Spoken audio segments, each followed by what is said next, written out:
send it over to. Welcome to the watering hole. Yeah, welcome to the watering hole. Yes. I'm going to play you guys a new song to start. Mr. If Slade that's cool. Coulter. I'll tell the little story behind this one first.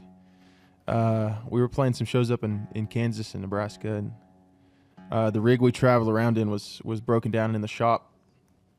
And our buddy Tanner Ushery lent us his van for the weekend.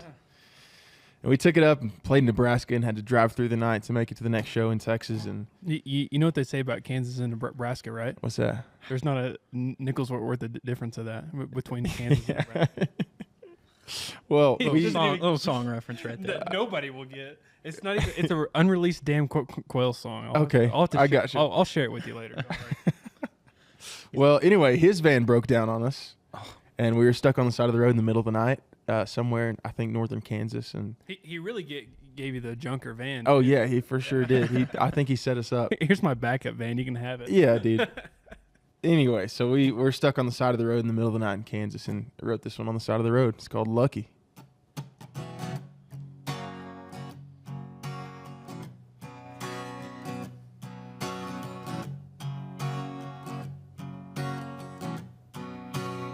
Can you hear that all right?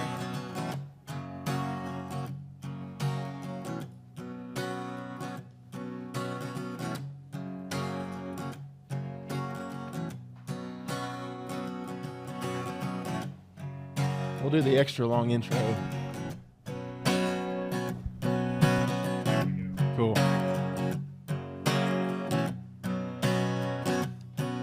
I was bound to be known for something. I just wish it was something good.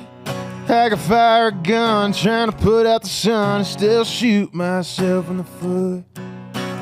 Pretty damn good at placing bets, just not the kind that hit. I can fall face down into fresh cut flowers, come out still reeking of shit. You know that I'm lucky, but don't try to understand. I'm a black cat walking on a spilled out salt broken mirror of a man. You know that I'm lucky. I tried hard to be a winner, but no fortune I have found. It's just fires and floods coursing through my blood like a curse still hanging around. And I'm pining for a good day, but I'm chasing it uphill. Hell, it don't even matter walking under the ladder just 'cause I got time to kill. Know that I'm lucky, don't even have to try. Four-leaf clover been trampled over. I'm a rabbit's foot on fire. You know that I'm lucky.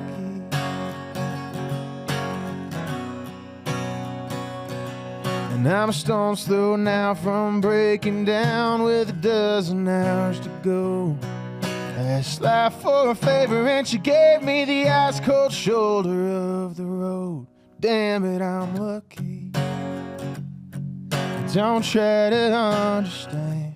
I'm a black cat walking on a spilled out salt broken mirror of a man. You know that I'm lucky, don't even have to try. I'm a four-leaf clover been trampled over. I'm a rabbit's foot on fire. You know that I'm lucky.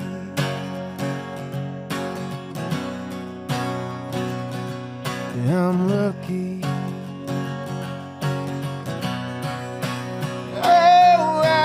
Bound to be known for something. I just wish it was something good.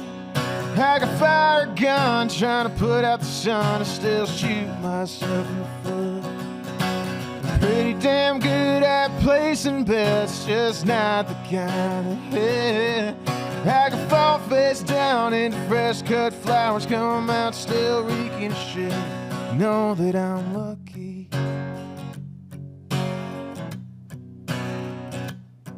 Yeah, I'm lucky.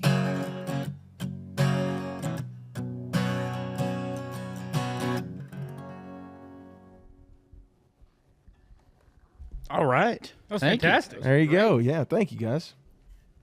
Jess is up here.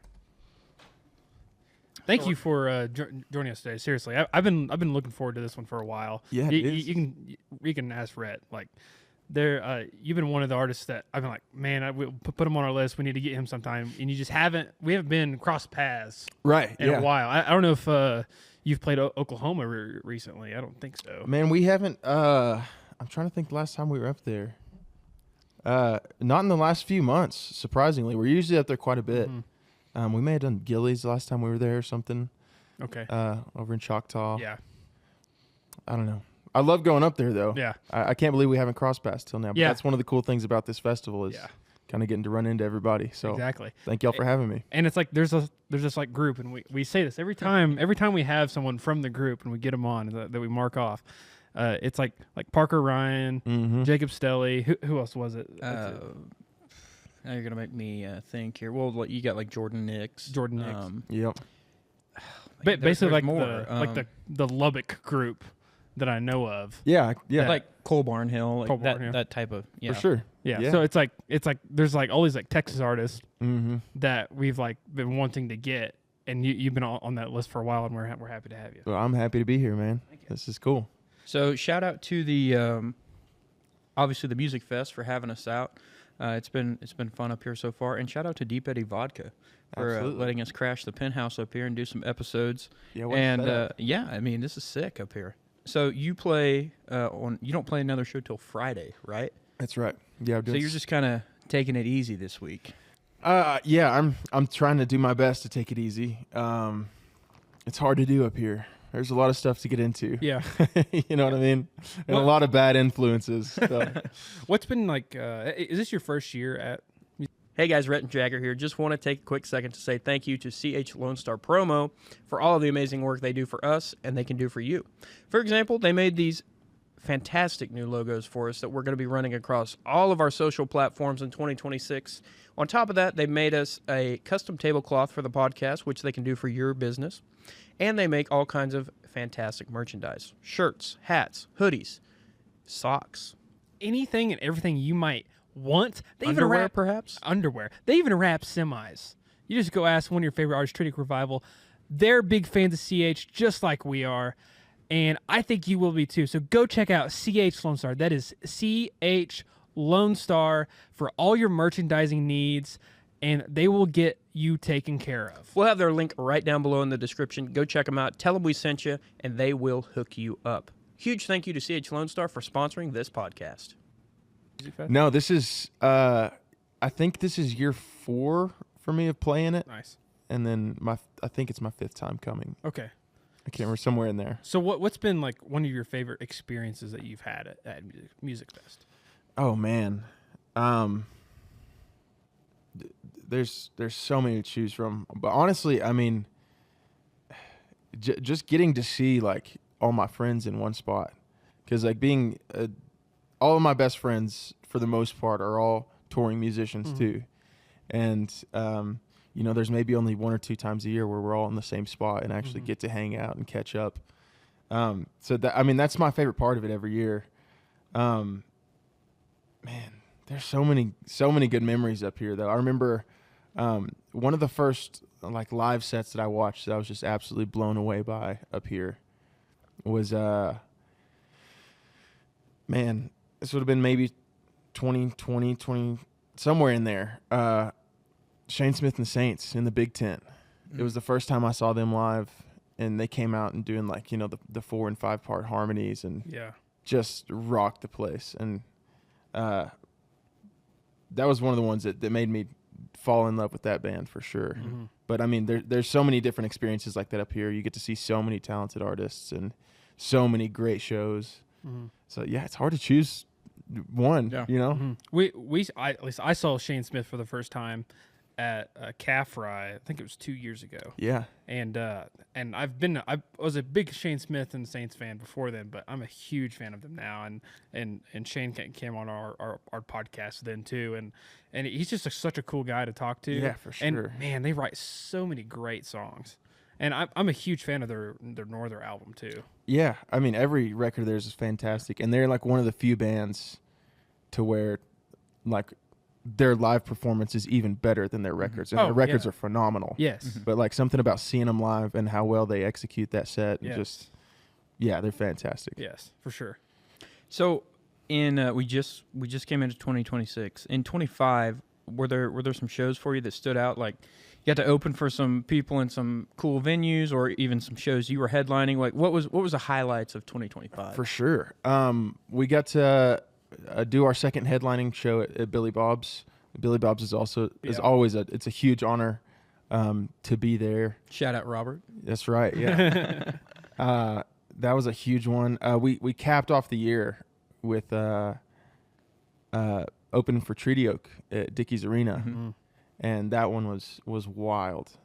I've never seen an arena get rowdy like that, but those guys can do it. That's what I was leading into there. I was hoping you would bring that up because we hung out with them just very shortly before that. Well, I don't even remember what day that was now, but they played Paycom Center in Oklahoma City. Yeah, that was the night before. Yeah. Okay, so we went out and hung out that day and did our fifth podcast with them that day, and it was the first time of us seeing them in an arena. And I was kind of wondering how it was going to go because, I mean, we've seen the club shows and stuff, and it gets rowdy. But I'm like, can it get rowdy in an arena? It definitely can get rowdy. Definitely in an arena. can. That's also I've been to a ton of arena shows and have been lucky to play a few, but I've never seen anybody get a crowd like that amped up in that big of a setting. Mm-hmm. I mean, people are paying like $12 a beer and just launching into the air. Yeah. Like, this is nuts, man. All the that was all a the good one. security people at the front wearing the ponchos. Yep. Yeah. Yeah. Yeah, it's wild, but I love Treaty Oak, but I never want to watch a show from the crowd. same. It's a dangerous place to be. Same. We've played several shows with them, and yeah, I'm like, backstage is perfectly okay with me. Yeah. Sounds great back here. So we were talking about before the podcast, and you said you grew up in a really small town that played six-man football. Six-man football. Okay. That's right. And you played six-man football. Yeah. So Can you guys briefly catch me up on six-man football? How does it work? What's the structure of it? So that's kind of what I want to talk about. 'Cause Yeah. you know what eight-man is, right? No, You don't know what eight-man football is? I'm a 12-man guy. Oaks plays, but by the way. Don't know who that is. Okay. Okay. So you catch me up on six-man. Catch us both up on six. I know what eight-man is because it's basically Okay, see, I'm unfamiliar with 8-man. We don't have 8-man in Texas. Really? We've just got 11-man and 6-man. You couldn't find But- two more guys. Yeah. Well, that's the funny part. A lot of the times we couldn't. I remember there were seasons where we're basically running at Iron Man. Yeah. Just 6 people was all that we had. Oh, God. Yeah. That sounds terrible. Yeah, it's crazy. Both sides of the ball, special teams. But basically the main difference is, well, obviously there's 6 people on the field. Everybody's an eligible receiver. When you take a snap as a quarterback, you cannot just immediately run it. There has to be an exchange in order to advance the ball downfield. Okay. So you can pass it, but like you have to hand it off if you want to run past the line of scrimmage. Can you still get like rushed? Yeah. Oh, for sure. Okay. For sure. But it's just much more spread out. It's a lot more like soccer because it's just you're running nonstop. It's all open field tackling. Yeah. And I mean the games go crazy high scoring. Like my hometown just won the state championship a couple weeks ago. Hey. And there's a kid that went for like 13 touchdowns, 430 rushing yards. Like the stat lines and the score boxes they're insane. But it's super fun to watch because it's like it's just Nonstop. a shootout most of the time. Nonstop action. Yeah, for sure. How many down linemen? Say again? How many down linemen typically? So usually have 3 on the line. And there's a few different offenses that people run, but like the standard offense would be like 3 men on the line, quarterback behind center, and then like 2 backs. Oh wow. And then sometimes you run spread where it's like a pyramid formation it's different for That's sure. awesome. That's crazy to think about. Like Yeah. yeah. I can't. Yeah. What position did you play? I was quarterback and linebacker. Okay. Nice. Yeah. It seems crazy that you're basically running. So it's like 6 men to the entire team. Yeah. Offense, defense, and special teams. Yeah. There's There's only 12 people on the field. So like your school had 6 people that played football. Well, we usually had more like, I don't know, 12 or 15 kids would come out for football, but like in our division, so we were small school, the small division of 1A, which is the 6-man division, and there's a lot of schools that like can't even field enough for a football team sometimes.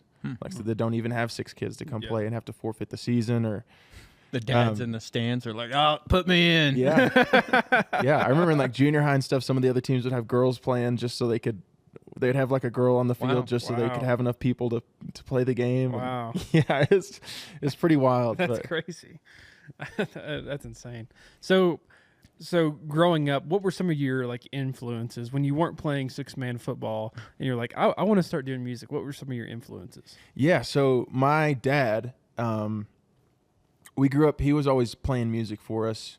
He, he had an old 70s Gibson guitar and, knew the cowboy chords and a handful of covers that he would just sing to us growing up. And you still have that, by the way? Yeah, good. he still has it. But that's great. Yeah, I'm already telling him that's mine. It's the one I learned over now. If you want. Yeah, I mean it's the one I learned to play music on, and it's the one that's responsible for my career. I feel like so.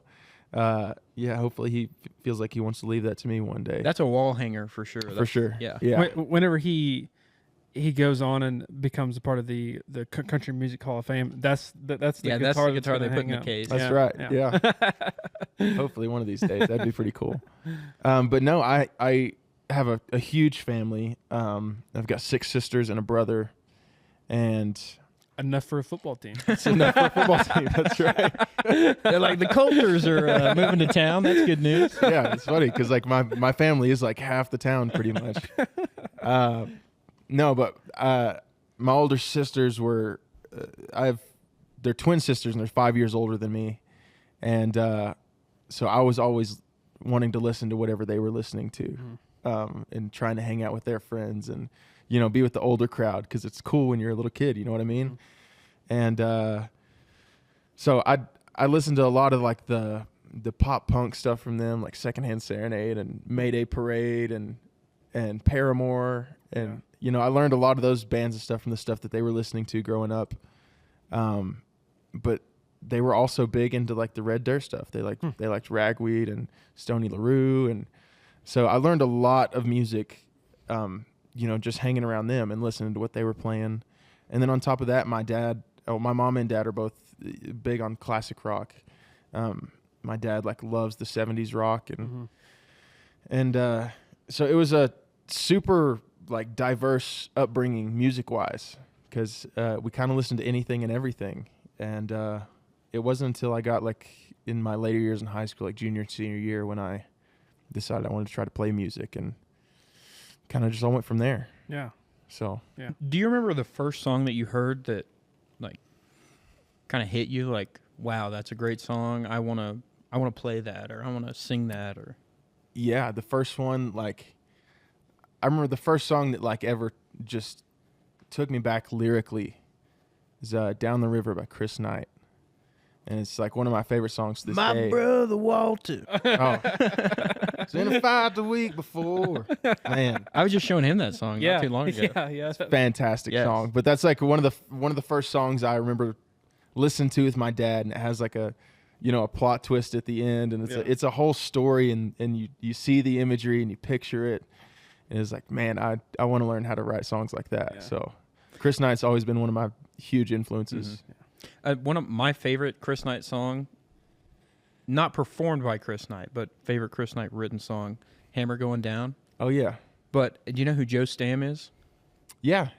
So Joe Stamm has a cover of The Hammer Going Down, and it is one of my favorite songs of all time. Really? Yes. Yeah, it's so good. I'm going to have to look it up after this. I mean, Chris's version is great as well. The song is beautifully written, but Joe's version is just...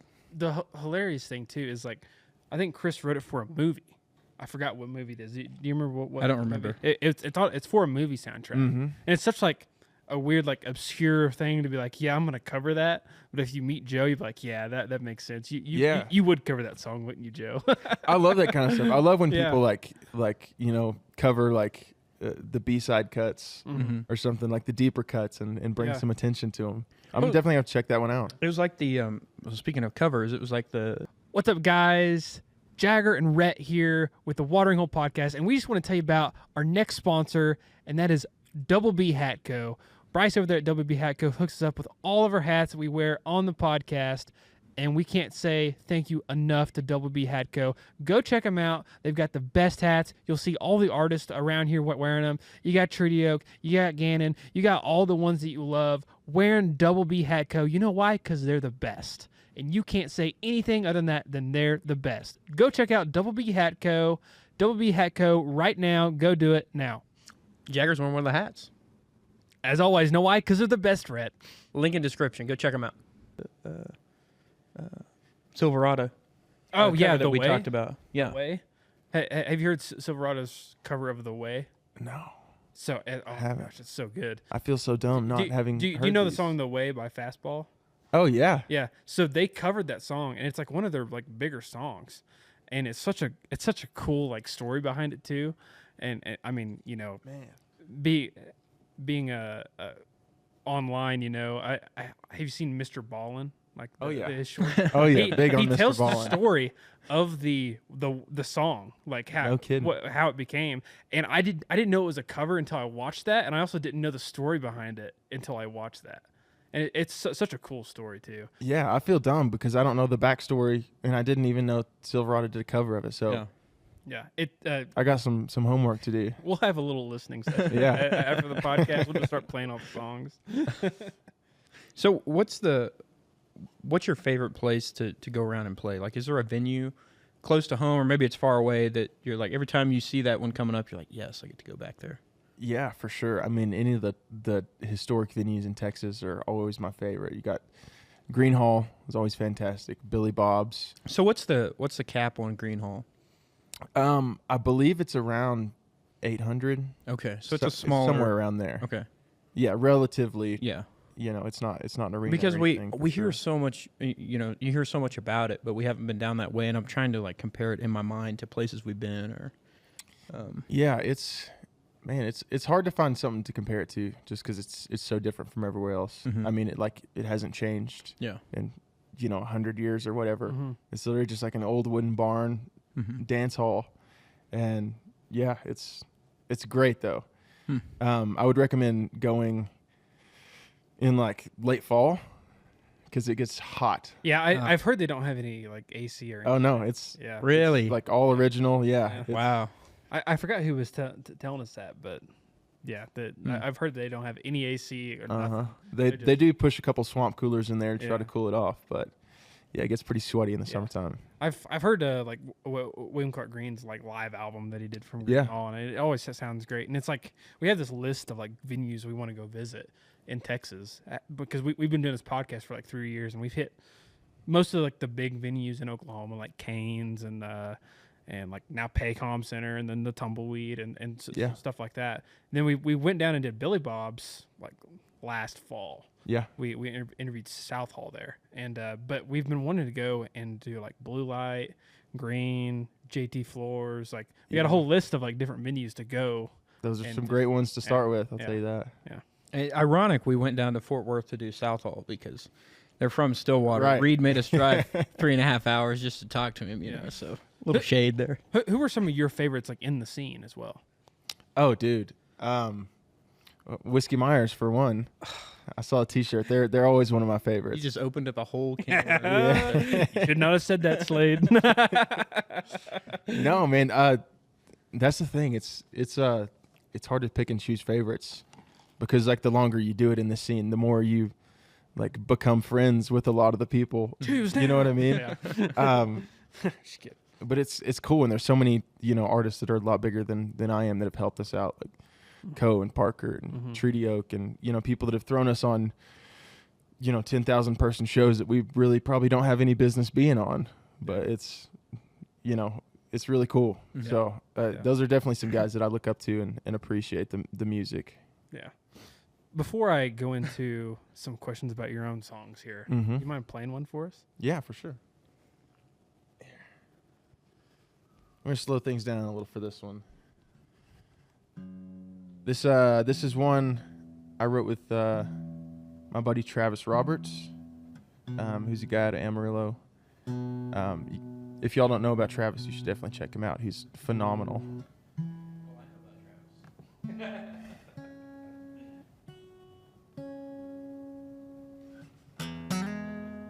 called Mr. Wrong.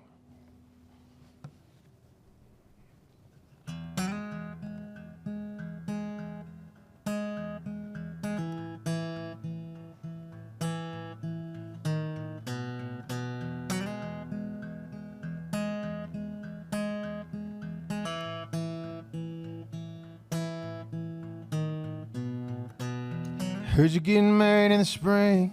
I thought he was a rebound flame. Didn't think it would get this far.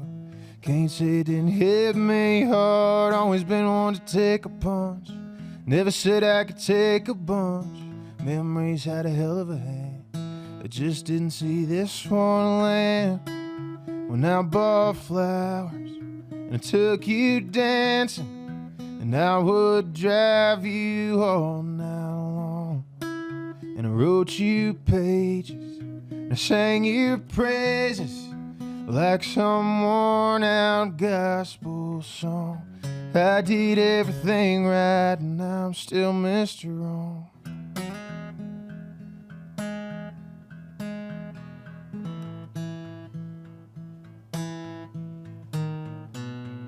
Should've never played cards with you. Should've never shown all my moves. I got in with you, old man. Hell, I never should've shook his hand. Should've never let you stay. But you always got your way. Made the kind of love you sing about. Not the kind you just toss right out.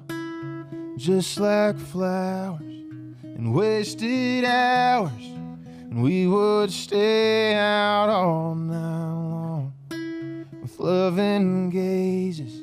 I sang you phrases from your favorite country songs. I did everything right, and I'm still Mr. Wrong place, wrong time. Mind plays rewinds. Can't seem to take control of my feelings. I'm still reeling from watching a good hand fall. 'Cause I did everything right. I did everything right. I did everything right, and I'm still Mr. Wrong.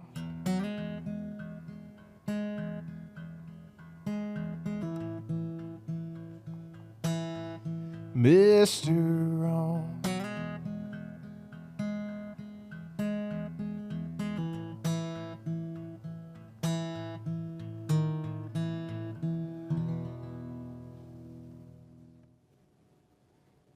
Fantastic. Thank you. That was great. Right when I was starting to get my energy back, you know, he's got to Suck hit it out of the slow room. song. He hit me with 2 gut punches right there. That's right. And I shed a tear. I was actually, it caught me in the middle of the song. I was just thinking about, this is totally off topic, but how subjective art is. Because I'm looking in the corner there, and there's that flower pot thing with 2 logs, 2 like tree limbs. I'm like, you know, it kind of looks good in this setting. It's like a metaphor for my music. Right. Doesn't matter how pretty you package it, it's still trash. Okay.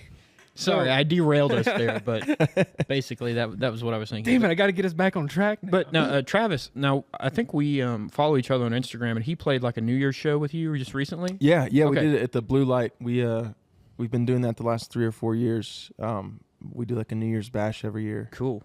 And him and Jackson Malone came out and opened up We that met show. Jackson. So Yeah. it was a fun one. It was rowdy. Now, is the Blue Light, would you compare it to, the closest thing I could compare it to is maybe Grady's? Is that kind of how it feels? Yeah, for sure. Definitely, it feels a little bigger now. They did, they like renovated it about a year ago, and it was much more like a shotgun room situation. And they own the bar next door. And they did a whole renovation where they knocked out that wall and opened it up, and the room sounds a lot better now, and up the cap space a little bit. Man, I always struggle trying to find like a comparison as far. Hey guys, Rhett and Jagger here. Just want to take a quick second to say a huge thank you to one of our favorite sponsors, Deep Eddy. At Deep Eddy, real defines everything they do. It's not only their approach to making high-quality vodka, it's also their attitude. Starting with purified Texas water, they only use the best ingredients: local honey, pure cane sugar, juice from real fruit, and organic tea. Proudly distilled 10 times and handcrafted in small batches in Austin, Texas, Deep Eddy Vodka is refreshingly clean vodka, ready to be enjoyed however, whenever, and with whomever you'd like. Deep Eddy Vodka, handcrafted with real fruit. Deep Eddy Vodka is a product of Deep Eddy Distilling Company in Austin, Texas. 40% alcohol by volume, distilled by corn. Huge thank you to Deep Eddy Vodka for sponsoring this podcast. As venues go, that place is just so unique. Right. And maybe it's just because it's home base for me, and it just, I don't know, it's so special to me. That's kind of where we got started, so. Well, we've never been there, and it feels like that to us. I mean, like, it feels like this ultimate, like, the final boss of, like, the venues you could play, Yeah. you know. And we talk about that sometimes, too. It's like, do people think about venues like we think of Canes that way also. Canes For as sure. being like a milestone venue, just like Blue Light. And it's always interesting to see, like, other people feel that way, too, out of state, you know, things like that. But you don't hear of venues up really north of Oklahoma that are... Besides the Hat, I would say. I don't know if you would even but is the Hat like an iconic venue, you know? Yeah, I don't know. Yeah, I mean, it's tough because there are some venues that are just really associate themselves with promoting the music scene. You know what I mean? And that's one of the things that's so great about Blue Light is they run their the songwriter night every week. They hold a songwriter competition. They are constantly pushing new acts through there. You know, they do shows like 5 or 6 days a week. Like it's one of the few venues that like really, really is focused on songwriting and like the songwriters and really promoting it. And that's what makes that place so special. But then you've got like places like Canes that just have so much history behind them. And yeah, and it may just be like a red dirt thing that like I only think about like red dirt venues in that way. You know what I mean? But maybe it's just because that's also all the venues we play. So yeah. So do you have this is a new segment that we have for the Music Fest. It's presented by Deep Eddy Vodka. Do you have a pre-show ritual that you try to stick to? Something that you do before every show, keep it the same, or are you switching it up? Yeah, I beat the hell out of our bass player in NCAA football. With what team? Well, we do 3 randoms. Oh, okay. We do 3 randoms. Do you do the and 3 randoms in a suicide? Okay. Yeah. Okay. He knows the game. Now, is it NCAA 14, or are you doing like the new college football? Like New college okay, football. Yeah. So we go back and forth doing 25 and 26. But yeah, that's like my pre-show ritual. I do no like vocal warm-ups or anything. I probably should.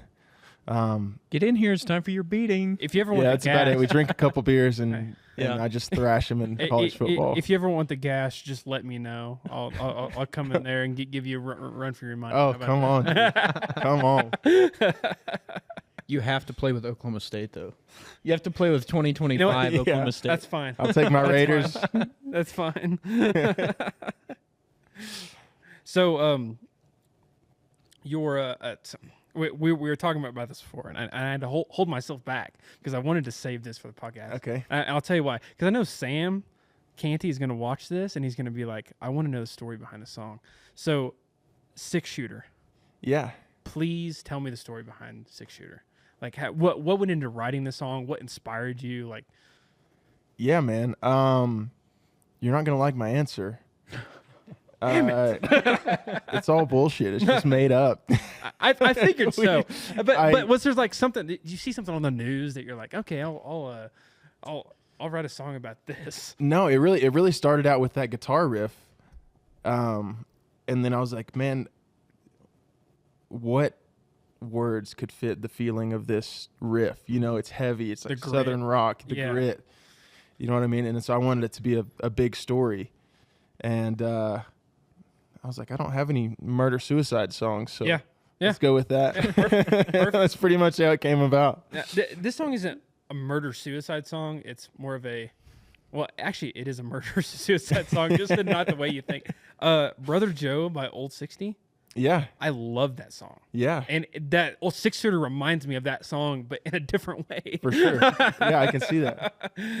And Jacob had a really cool story behind that when I asked him about that too. It was kind of funny because he was talking about he was giving some guy a ride home. It was like some It was guy, a friend of his. It was a friend of his that he said was a little weird and was talking about something like that. And he started writing this song about something he was talking about on the way home, basically. Dude, and those are some of the best songs. Is like when something like catches you from real life, Yeah. and you throw it in there. Unfortunately, that wasn't one of them. That was one I just kind of made up out of nowhere. Okay. But that's I fine. wish I had a better story to tell you about it. But that is okay. That is okay. I had to ask though. I guess I'm gonna have to make up a story for future podcasts. Yeah.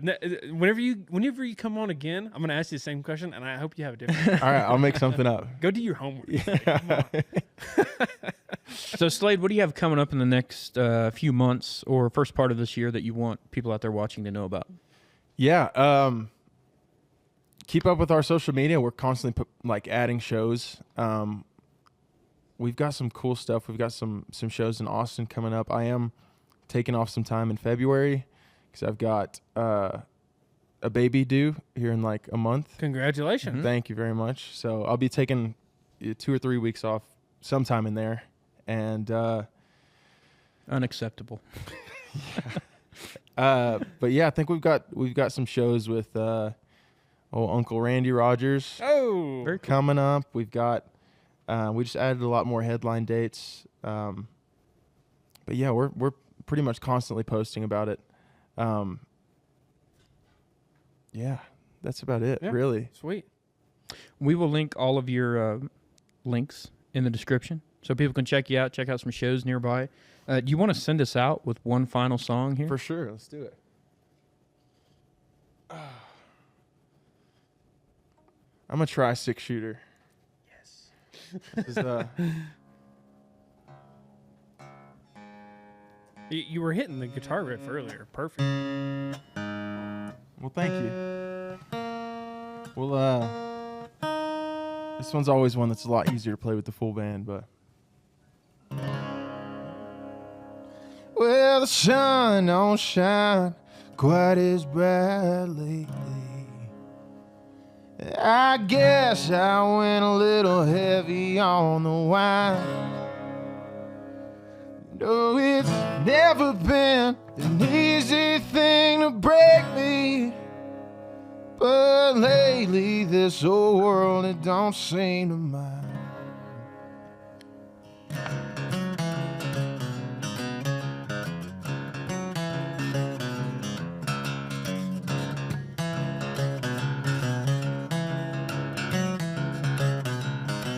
My daddy up and died, and all I'm left with is this house and his revolving 38. But the banker called, he's gonna come collecting. He's gonna tear it down and haul it all away.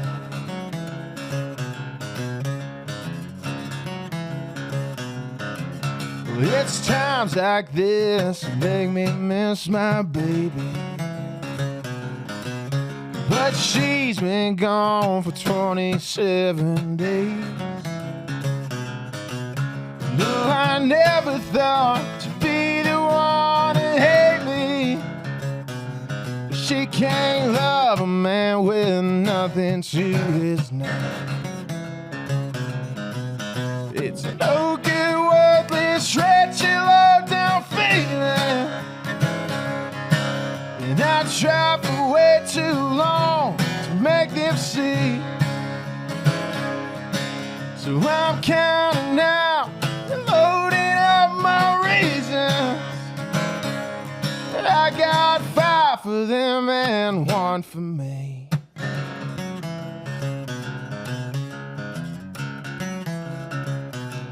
Said I'll show that banker man just who he messed with. I went to his house to catch him by surprise. just my luck, and never would have guessed it. But my baby's car was sitting in the drive. It's no good, worthless, wretched, low-down feeling. And I tried for way too long to make this see. So I'm counting now, loading up my reasons. I got 5 for them and 1 for me.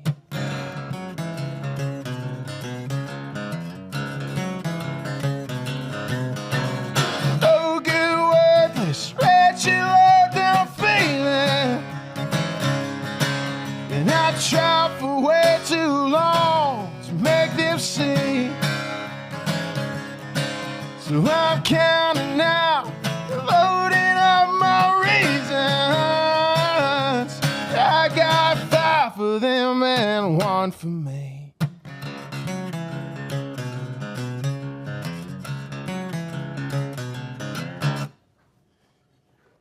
Fantastic. I'm all warmed up now. Yes, let's go. Thank you to Deep Eddy Vodka for sponsoring this episode. Thank you to MusicFest for having us out. And Slade, thank you for taking some time to sit down with us. You're killing it. We love it. We can't wait to see you Friday. Thank you guys for having me on, man. Appreciate it. Would love to have you again. Absolutely. I got plenty more questions. Don't worry. Anytime, man. Thank you, man. Appreciate it.